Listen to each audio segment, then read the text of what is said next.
Hey warriors, this is not a transformation. This is recognition. In the next 40 minutes, you won't discover something new. You'll remember something ancient, a way of being that lives beneath the noise, beneath the performance, beneath the constant calculation of how to move through a world that taught you to second-guess your existence. Dangerous confidence isn't aggression wrapped in certainty. It isn't the boardroom voice or the stage presence. It's the quality of energy that makes people lean forward when you speak quietly. The gravitational pull of someone who has stopped fragmenting themselves for comfort. The world is full of people performing confidence, chest out, voice loud, laugh forced. But you can feel the hollowness. You can sense the effort. Real confidence requires no amplification. It exists in the pause before you speak, in the steadiness of your gaze, in the way you don't flinch when silence stretches. Right now, you might be carrying invisible weight, the weight of chronic self-monitoring, the exhaustion of translating yourself into something more palatable, the subtle violence of editing your truth before it reaches your lips. This weight doesn't announce itself dramatically. It accumulates in small surrenders. Each time you laugh at something that isn't funny, each time you nod when you want to shake your head, each time you say, "I'm sorry," when you've done nothing wrong.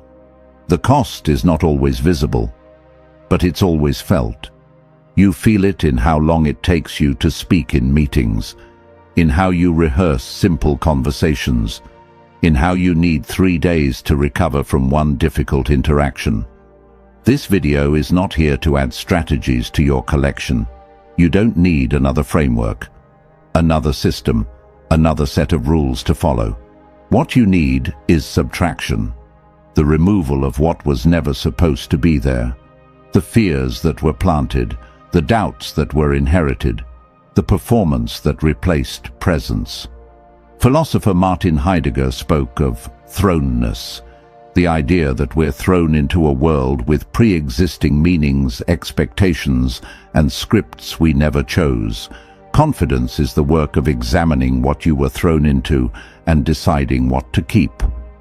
The neuroscientist Antonio Damasio discovered that emotion precedes thought, that your body generates feeling states that shape your cognitive processing. This means confidence isn't just mindset work, it's nervous system work. Your body learns confidence through repeated experiences of safety, not through affirmations alone. Over the next 40 minutes, we're building something structural, not motivational thunder that fades by Tuesday, not temporary courage borrowed from someone else's words, but architecture, internal structure that holds regardless of external conditions. Each principle builds on the last. Skip nothing, rush nothing. This is precision work. And before we go any further, if this message already feels like it's speaking to you, support this channel. Like the video. Share it with someone who needs their strength back. Subscribe if you're ready to build a calmer, stronger inner world. And comment to let this message move beyond the screen. We begin now. Type this if you're done playing small. I don't bend, I rise. Number 1.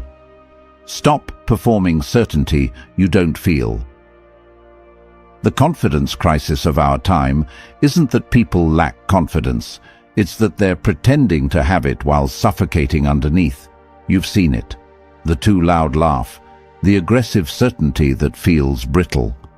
The person who can't tolerate being questioned because their entire presence is a construction, not a foundation. Dangerously confident people do something radical. They admit uncertainty without losing authority. They say, "I don't know," without their voice wavering. They say, "I'm still figuring this out," without diminishing themselves. They say, "I changed my mind," without defensive explanation. This is confidence matured beyond performance.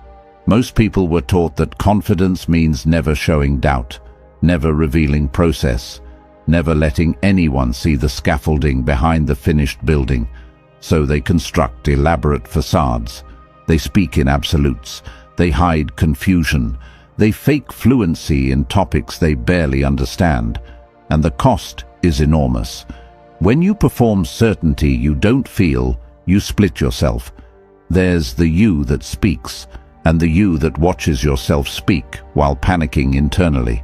There's the you that projects calm, and the you that's screaming underneath. This split is exhausting. It consumes massive cognitive resources. It leaves you depleted after simple interactions. The psychologist Fritz Perls described this as the difference between dog life and bullshit life, the authentic existence versus the performed one. When you live in performance mode, you're constantly managing impressions rather than experiencing reality. Researcher Brené Brown's work on vulnerability revealed something counterintuitive. People trust vulnerability more than they trust polished perfection. Not vulnerability as performance, the calculated share designed to seem relatable, but real vulnerability, the willingness to exist as incomplete. Think about the people you genuinely respect, not the people you admire from a distance, but the ones you trust deeply. Chances are they've shown you their uncertainty, their mistakes, their evolving thinking, and rather than losing your respect, they gained it. Why? Because authenticity creates connection in ways perfection never can. When someone admits they don't know, you relax. When someone shows their process, you feel invited into their humanity. When someone changes their mind based on new information, you witness intelligence, not weakness. Dangerous confidence includes intellectual humility, the capacity to hold strong positions while remaining open to new information, the ability to commit fully to a direction while acknowledging you might be wrong. This is not weakness, this is sophistication. The physicist Richard Feynman once said, "I would rather have questions that can't be answered than answers that can't be questioned."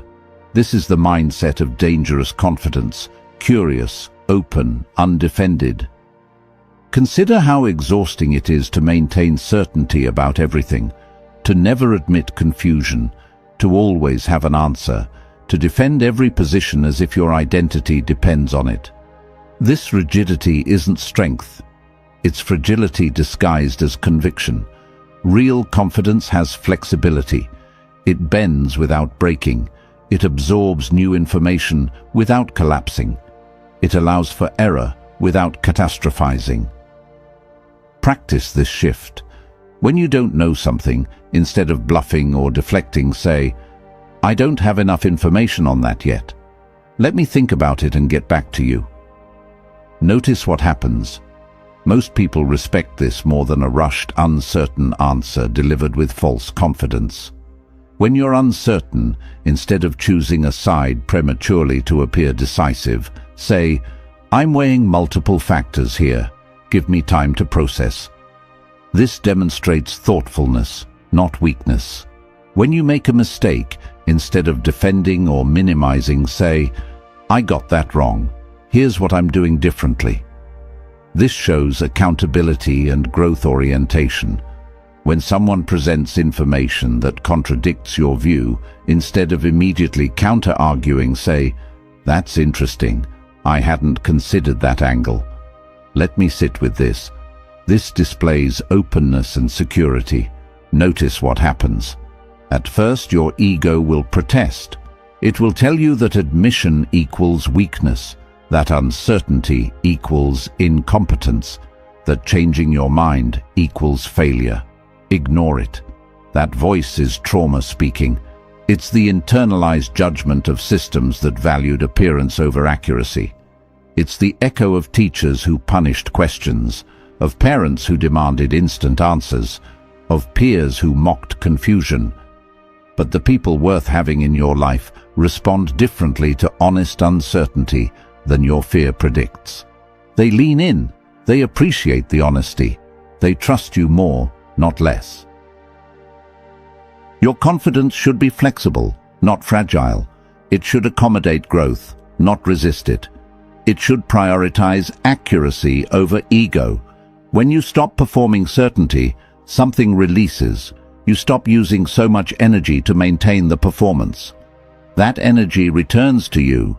You become more present, more creative, more genuinely engaged, and paradoxically, you become more trustworthy. People sense the difference between someone who is confident and someone who is desperate not to appear uncertain. The first feels solid, the second feels hollow. This shift transforms how you move through the world. You stop avoiding conversations where you might not have all the answers. You stop pretending to understand things you don't. You stop defending positions just because you once held them. You become someone who learns in public, who grows visibly, who treats uncertainty not as threat but as invitation. Number 2. Master the language of boundaries. Confidence lives or dies at the border between you and everything else. That border is called a boundary, and most people's boundaries are so porous they're barely there. You say yes when you mean no. You accept behavior you find unacceptable. You give time you don't have. You tolerate energy you don't want. And every boundary violation teaches your nervous system that you are not safe, even from yourself. Dangerously confident people have clear boundaries, not walls, not hostility, but clear, calm, consistent limits that protect their energy, time, and peace.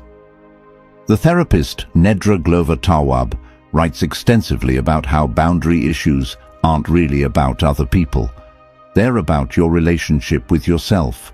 When you don't honor your own limits, you teach others not to honor them either.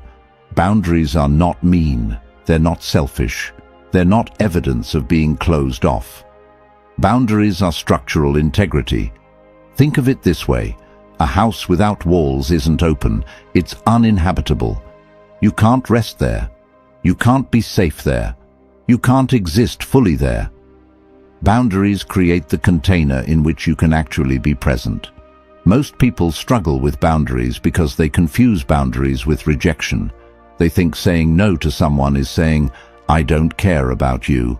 But that's not what's happening. You're saying, "I care about myself enough not to betray my limits."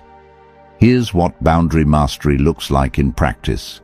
You don't respond immediately to every text. You don't attend every event you're invited to. You don't explain why you're unavailable. You don't absorb everyone's emotional weather. You don't make yourself smaller to make others comfortable. You simply say, "That doesn't work for me." And then you stop talking. No justification. No elaborate excuse. No apologetic tone. Just a calm, clear statement of what is. At first, this will feel uncomfortable. You might feel guilty, selfish, mean. These feelings are not evidence that you're doing something wrong. They're evidence that you're breaking an old pattern. You were likely taught, implicitly or explicitly, that your needs matter less than others' comfort. That being good means being available. That love means having no limits. These teachings were false. Real relationships don't require you to dissolve yourself. They require you to exist clearly so others know how to be with you. When you have no boundaries, people don't know where you end and they begin. It creates enmeshment, not intimacy. Start practicing boundary language. Instead of, "I'm so sorry, I'm just really overwhelmed right now, I wish I could help," but say, "I'm not available for that." Instead of, "Maybe, let me see, I'll try to make it work." Say, "No, that doesn't work for me." Instead of tolerating behavior and then exploding later, say, "I need you to stop doing that. Watch what happens." Some people will respect your boundaries immediately. They'll appreciate the clarity. These are your people. Others will push back. They'll call you selfish. They'll guilt you. They'll test the boundary. This is information. People who genuinely care about you can handle your boundaries. People who only valued your usefulness cannot. Dangerous confidence is knowing the difference and letting the second group be upset. Your peace is not negotiable. Your energy is not public property. Your time is not a resource others are entitled to. If you're finished justifying your existence, write this now. I don't explain myself. Number 3. Develop emotional non-reactivity. Confidence is often measured by what you do, but the deepest confidence is measured by what you don't do, what you don't react to, what you don't internalize, what you don't need to respond to. Dangerously confident people have cultivated something rare, emotional non-reactivity, the ability to witness provocation, criticism, chaos or tension and not be hijacked by it. This is not suppression. This is not detachment. This is sovereignty. The Stoics called this apatheia, not apathy, but freedom from being controlled by external events. The Buddhist tradition calls it equanimity. Modern psychology calls it emotional regulation. Whatever you call it, it's power. Most people are reactive. Someone criticizes them, they defend. Someone challenges them, they fight. Someone withdraws, they chase. Someone attacks, they collapse. Their emotions are a puppet, and the world holds the strings. Confident people sever those strings. Psychiatrist Viktor Frankl, survivor of Nazi concentration camps, wrote, "Between stimulus and response there is a space. In that space is our power to choose our response. In our response lies our growth and our freedom. That space, that pause, is where confidence lives. When someone provokes you and you don't react, you demonstrate mastery. Not mastery over them, mastery over yourself. You show that their emotional state doesn't dictate yours, that their chaos doesn't penetrate your calm. This changes everything. Think about people who unsettle you. Chances are they're highly reactive. You never know which version of them you're getting. They're mood dependent, weather dependent, dependent on how their last interaction went. Now think about people who ground you. They're consistent, steady. They don't swing wildly based on circumstances. You trust them because their emotional state is internally regulated, not externally controlled. You can become this. Non-reactivity is a practice, not a personality trait. It's built through repetition, through choosing, again and again, not to be moved by things that used to move you. The neuroscientist Lisa Feldman Barrett's research on emotion construction shows that emotions aren't automatic responses to external events. They're predictions your brain makes based on past patterns. This means you can retrain your predictive patterns. You can teach your nervous system new responses. Every time you pause instead of react, you're rewiring. Every time you breathe instead of respond immediately, you're creating new neural pathways. Every time you stay calm when provoked, you're building emotional sovereignty. Here's how to build it. When someone criticizes you, don't defend, don't explain, don't counterattack. Simply say, "I'll consider that." Then actually consider it later when you're calm. If it's valid, integrate it. If it's not, discard it. Either way, you weren't controlled by it. Notice what happens in your body when you receive criticism. There's likely a tightening, a surge of heat, an impulse to defend immediately. This is your nervous system's old pattern. Don't obey it. Breathe. Let the wave pass. Then respond from center, not from reaction. When someone tries to provoke you, don't take the bait. Recognize provocation for what it is, an attempt to transfer their dysregulation to you. You don't have to accept the transfer. Stay calm, stay slow, watch them exhaust themselves. Provocateurs are looking for a reaction. They feed on your emotional response. When you don't provide it, they lose power. Your calm becomes destabilizing to their chaos. When something doesn't go as planned, don't spiral, don't catastrophize, don't create narratives about what this means about you or your future. Simply acknowledge, this didn't go as planned. What's the next move? Stay in problem solving, not panic. The distinction here is crucial. Panic is your nervous system reacting as if the situation is life-threatening. Problem solving is your prefrontal cortex engaging rationally. You can train yourself to shift from one to the other. When you feel triggered, don't act immediately. Create space. Go for a walk. Wait 24 hours before responding. Let the emotional wave pass. You'll often find that what felt urgent in the moment wasn't urgent at all. Triggers are old wounds being activated. When you're triggered, you're not responding to the present, you're responding to the past. Creating space allows you to distinguish between the two. When someone is angry with you, don't match their energy. Don't escalate. Don't defend. Stay grounded. Let them express. Listen without absorbing. Their anger is information, not an attack you need to fend off. This is especially powerful because it breaks the cycle of escalation. Most conflicts intensify because both parties keep raising the emotional stakes. When you refuse to escalate, the interaction has nowhere to go but down. The practice is simple. Lengthen the space between stimulus and response. At first, the space might be half a second, then 2 seconds, then 10. Eventually, you'll find yourself able to sit with intense discomfort without needing to discharge it. This is dangerous confidence because you become unpredictable in the best way. People can't manipulate you through emotion. They can't bait you into reactions that weaken you. They can't control your state. Your calm becomes unshakable, not because nothing affects you, but because you've learned to let things move through you without derailing you.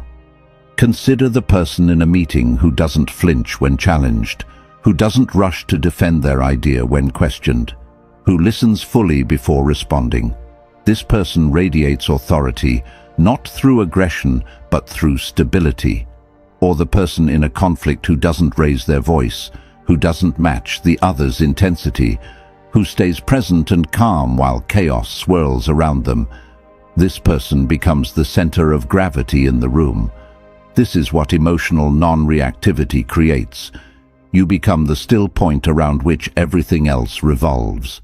If pressure used to break you but doesn't anymore, claim this: calm under pressure. Number 4, reclaim your attention from external validation. You have a finite amount of attention. Every day you wake up with a budget. Where you spend that attention determines the quality of your life and the depth of your confidence. Right now, most of your attention is hemorrhaging outward. You're spending it on checking how your post performed, wondering what they meant by that comment, replaying that conversation, imagining what people think of you, monitoring your image, comparing yourself, seeking signs of approval. This is not living, this is auditing. Dangerously confident people have pulled their attention back from the external validation market. They've stopped trading their presence for approval. They've stopped checking the scoreboard. Psychologist Mihaly Csikszentmihalyi studied flow states, moments of deep engagement where people lose track of time and self-consciousness. He found that these states are impossible when you're self-monitoring. You cannot be in flow and in judgment simultaneously. Confidence exists in the same territory. When your attention is externalized, focused on how you're being perceived, you fragment. Part of you is doing the thing. Part of you is watching yourself do the thing. Part of you is imagining how others are watching you do the thing. This fragmentation is why social media is so exhausting.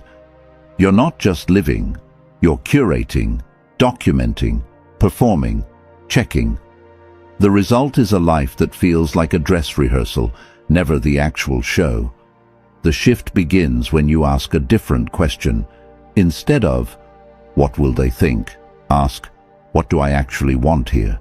Instead of, how am I being perceived? Ask, am I being honest? Instead of, did this get enough likes? Ask, did this feel true? This reorientation pulls your attention back to center. And when your attention returns, your energy returns, your presence returns, your confidence returns. Because confidence is not something you project outward, it's something you experience inward. Start this practice immediately. Notice when you're seeking validation. Don't judge it. Just notice. I'm checking my phone to see if they responded. I'm seeking validation. The noticing itself begins to weaken the pattern. Set validation-free zones. Certain times, certain activities where you do not check, monitor, or measure external response. You just do the thing for the thing itself. Practice non-broadcasting. Do things without telling anyone. Let experiences be complete in themselves without needing to be witnessed or validated. Delay checking. If you post something, don't look at responses for 24 hours. Break the immediate feedback loop that keeps you externalized. This is uncomfortable because you've been conditioned to seek external validation as primary feedback. But that conditioning is exactly what's keeping you from confidence. Real confidence is internal validation. The ability to know, without external confirmation, that you're on the right path, that your choices are aligned, that your presence matters. You don't need the crowd's applause to know you did something well. You don't need universal agreement to know you're right. You don't need likes to know you're valuable. The moment you reclaim your attention from external validation, you reclaim your life. You stop living in reaction to feedback loops. You start living from your center. And that center, that grounded, internally validated presence, is dangerously confident. If you're choosing self-respect over approval today, prove it. I choose myself. Number 5. Understand that confidence is built through micro-decisions. Most people are waiting for the big moment, the promotion, the opportunity, the relationship, the breakthrough. They think confidence will arrive when external circumstances change. It won't. Confidence is not a destination you reach when conditions are right. It's a muscle you build through thousands of small decisions that align with who you're becoming. Every micro-decision is a vote for the person you're becoming or the person you're leaving behind. You hit snooze or you get up. Vote. You speak your truth or you stay quiet. Vote. You honor your boundary or you collapse. Vote. You follow through or you make excuses. Vote. Confidence is the aggregate of these votes.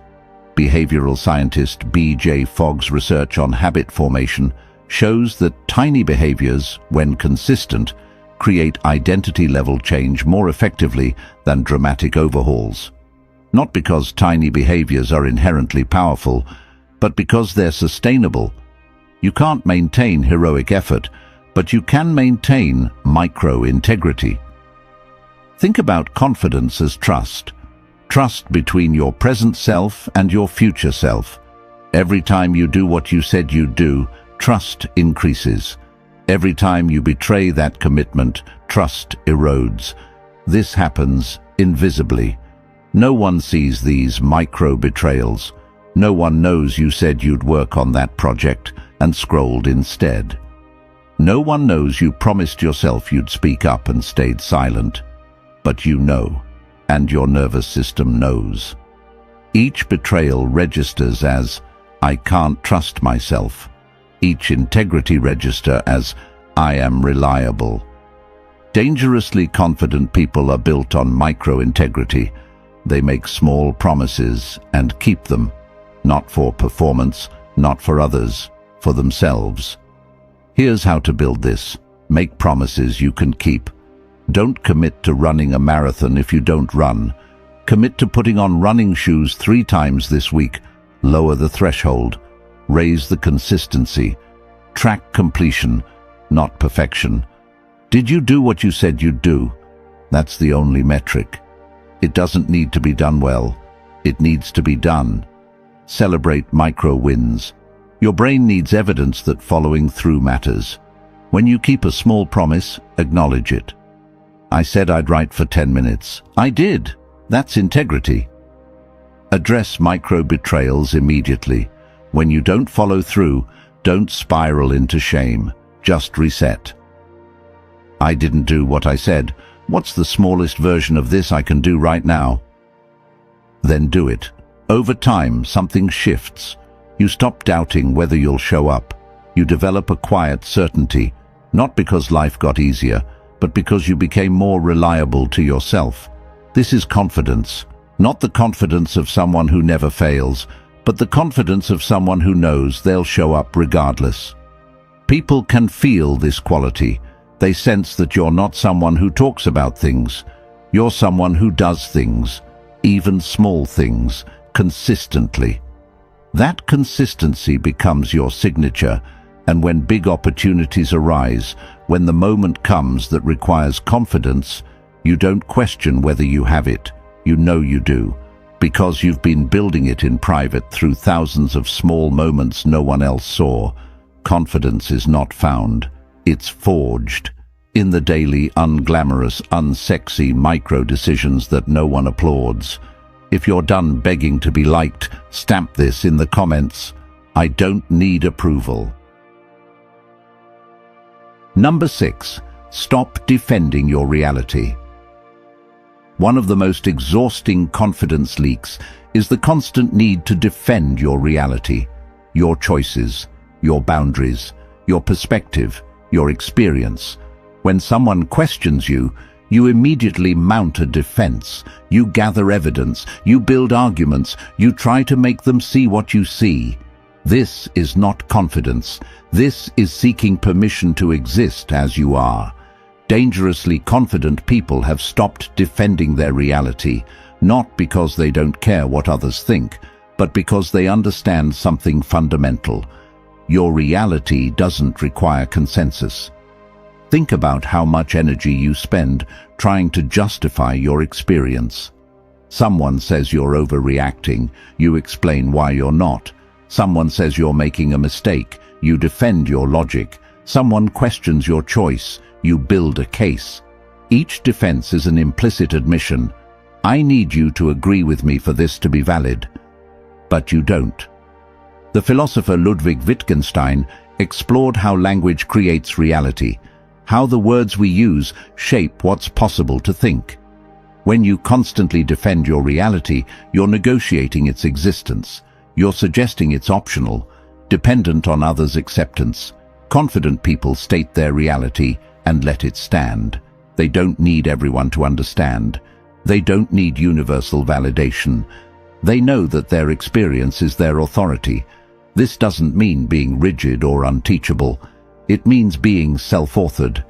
You remain open to new information without needing others to validate your current position. Practice this shift. When someone disagrees with your choice, don't defend. Simply say, I understand you see it differently. This is what I'm doing. When someone questions your boundary, don't justify. Simply say, this is what works for me. When someone invalidates your experience, don't argue. Simply say, I hear that you see it differently. My experience was different. Notice the pattern. You acknowledge their perspective without absorbing it. You state your reality without needing their agreement. At first, this feels vulnerable. You're not protecting yourself with explanations. You're standing exposed in your truth, allowing others to disagree. But something powerful happens when you stop defending. You discover that your reality doesn't collapse when challenged. It remains. Your experience doesn't disappear because someone questions it. It's still there. This builds profound confidence, the confidence of someone who knows that their inner experience is valid regardless of external confirmation. And paradoxically, when you stop defending, people often start understanding. Not always, not everyone, but more than before. Why? Because defense creates resistance. When you're defending, others feel compelled to attack. When you simply state and exist, there's nothing to push against. Your reality becomes like water. It doesn't argue with rocks, it simply flows around them. This is dangerous confidence. The confidence of someone who doesn't need permission to experience what they experience, who doesn't need consensus to know what they know, who doesn't need validation to proceed as they are. If you're rebuilding trust with yourself, lock this in. I keep my word. Number 7. Embrace strategic invisibility. Confidence culture has sold you a lie, that confidence means always being seen, always speaking up, always taking space, always making your presence known. But this is performance, not confidence. Dangerously confident people understand the power of strategic invisibility, the ability to choose when to be seen and when to observe, to speak when it serves and to be silent when it doesn't. This is not hiding, this is discernment. Most people speak to fill space, to prove they have something to contribute, to avoid the discomfort of being unnoticed. Their words are motivated by anxiety, not intention. Confident people speak when their words add value and remain silent when they don't. They're comfortable being in rooms without performing. They can sit through meetings without proving anything. They can let conversations unfold without inserting themselves. This creates a different kind of power. When you're not constantly visible, your presence becomes more valuable. When you don't speak, unless you have something meaningful to say, your words carry more weight. The psychologist Carl Rogers talked about unconditional positive regard, the ability to witness without judgment. Confident people extend this to themselves. They don't judge their silence as inadequacy. They don't measure their value by how often they're noticed. They're complete, whether seen or unseen. This shift is particularly important in a culture that equates visibility with value. Social media has taught you that if you're not constantly broadcasting, you don't exist. That if you're not accumulating attention, you're failing. This is false economy. Real confidence includes the ability to disappear, to work privately, to build without announcing, to exist without constant validation of that existence. Practice this. In meetings, speak only when you have something that changes the conversation, not to prove you're engaged, not to be seen, only when your contribution moves things forward. On social media, take breaks from broadcasting. Let periods of time pass where you're living without documenting, where you're building without sharing. In social situations, practice comfortable silence. You don't need to fill every pause. You don't need to entertain. You can exist quietly and completely.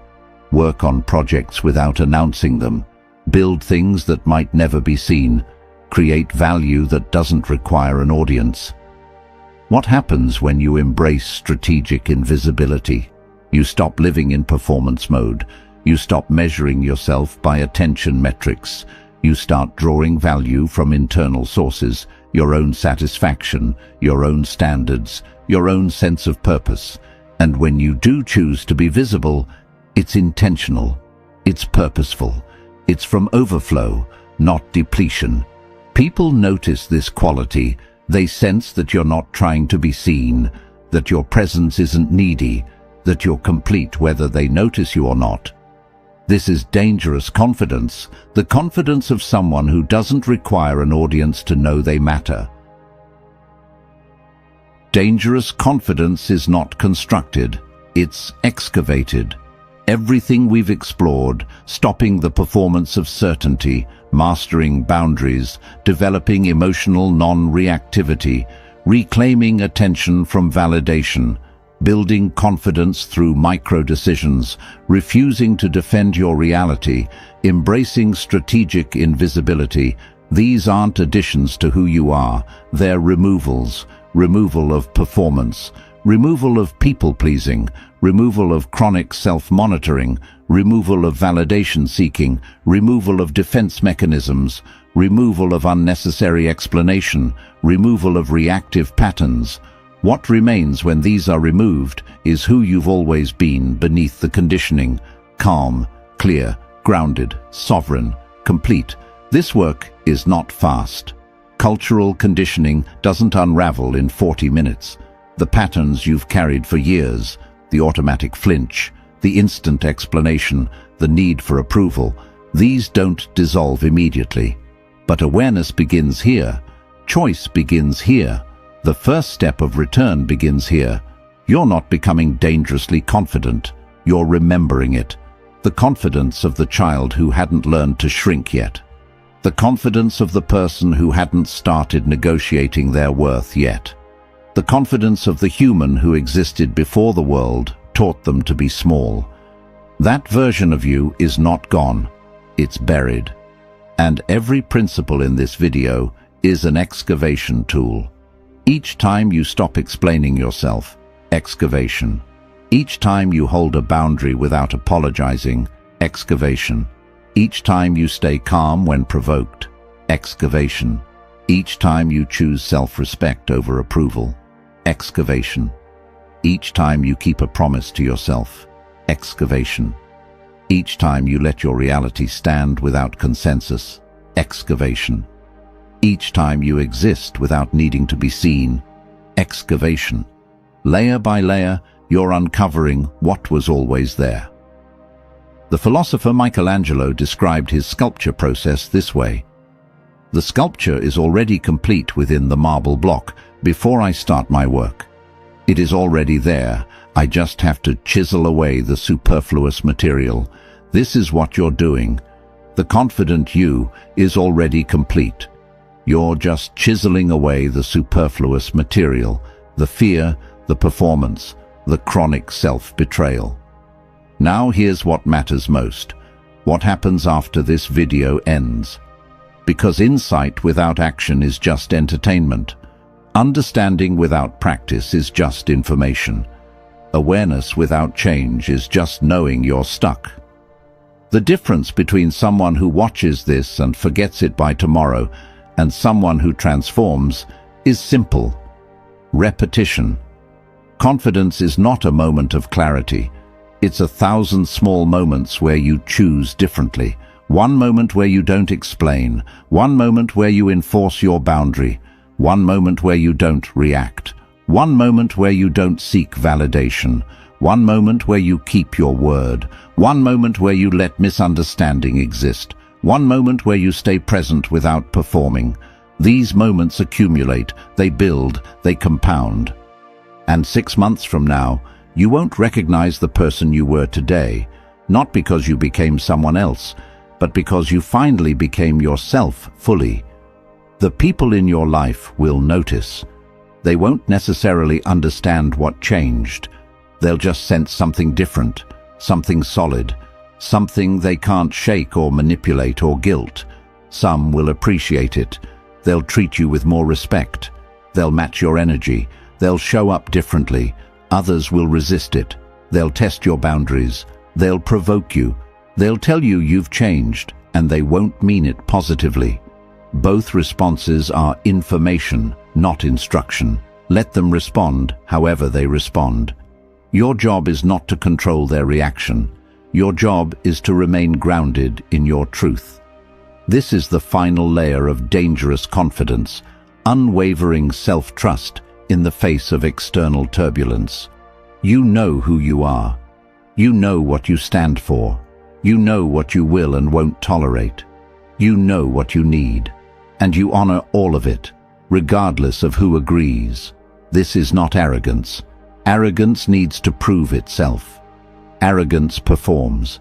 Arrogance seeks validation through dominance. This is quiet, unshakable self-knowledge, the kind that doesn't need to announce itself, the kind that doesn't need to convince anyone, the kind that simply is. Carry this forward into every interaction, into the meeting where you used to shrink, stand full size, into the relationship where you used to over-explain, speak once and stop, into the conflict where you used to collapse, stay grounded, into the moment where you used to seek approval, choose self-respect, into the commitment where you used to flake, follow through, into the misunderstanding where you used to defend, let it be, into the room where you used to perform, just exist. This is how confidence becomes your default, not your exception. And remember, this is not about being perfect, it's about being whole. You'll still have moments where you over-explain, where your boundary wobbles, where you react instead of respond, where you seek validation, where you break a promise to yourself, where you defend unnecessarily, where you perform instead of being present. This is human. The difference is you'll notice it faster, you'll correct it quicker, you'll return to center with less drama. That's growth, not never falling, but falling less frequently and recovering more rapidly. If this message served you, serve it forward. Like this video, share it with someone who's been quietly eroding, someone whose confidence has been leaking for years, someone who needs to remember they're allowed to take up space. Subscribe for continued guidance on building a grounded, sovereign life, because this conversation doesn't end here. This is foundational work, but there's more. More on maintaining confidence in toxic environments, more on rebuilding after it's been shattered, more on teaching these principles to the next generation, more on integrating confidence with compassion, because dangerous confidence is not cold confidence. This channel exists to support your continuous return to self, and if you feel stronger than you did 40 minutes ago, seal it. Unshakable confidence. You're not becoming someone else. You're finally standing as yourself, fully, unapologetically, dangerously. The version of you that doesn't shrink, the version of you that doesn't perform, the version of you that doesn't apologize for existing. That version has always been here. Welcome home.